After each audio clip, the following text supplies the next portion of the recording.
ஆமான்னு சொன்னேன். அதுக்கு அவ என்ன சொன்னா? எதுவுமே சொல்லல. சரி சொல்லு, அதுக்கப்புறம் என்னாச்சு? வாட் டிட் ஷீ சே? அப்புறம் நானே அவங்க கிட்ட போய் பேசினேன்.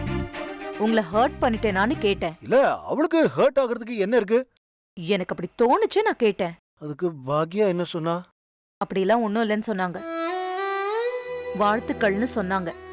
ஓ, கோபி, இப்ப பாக்யாவுக்கு தெரிஞ்சிருச்சு. அவங்க வேற யார்கிட்டயாவது சொல்றதுக்கு முன்னால நாமளே போய் சொல்றது தானே நல்லது. ஓ, உங்க பயம், தயக்கம், குழப்பம் எல்லாமே எனக்கு புரியுது. பட் என்னைக்கா இருந்தாலும் நமக்கு குழந்தை பிறக்க போறத நம்ம சொல்லிதானே ஆகணும். இது எல்லாத்தையும் நம்ம ஃபேஸ் பண்ணி தானே ஆகணும். அது சீக்கிரமே பண்றது நல்லது தானே.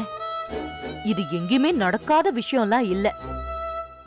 காமனா எல்லாருக்கும் நடக்கிறது தானே. ப்ளீஸ் கோபி, எனக்காக அத்தைக்கிட்டயாவது பேசுங்க. சாப்பாட்டை கூட திருட்டுத்தனமா சாப்பிடுற மாதிரி இருக்கு. பிரெக்னெண்டா இருக்கிற சந்தோஷத்தை முழுசா கூட அனுபவிக்க முடியல கோபி. ஓகே பேபி, எனக்கு புரியுது. I understand. இப்ப என்ன, என் மம்மி கிட்ட போய் இந்த விஷயத்த சொல்லணும், அவ்வளவுதானே?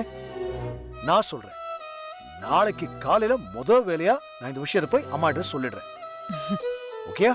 கண்டிப்பா சொல்றேன், ப்ராமிஸ். You don't worry. நீ ஸ்ட்ரெயின் பண்ணிக்காத. ஓகே?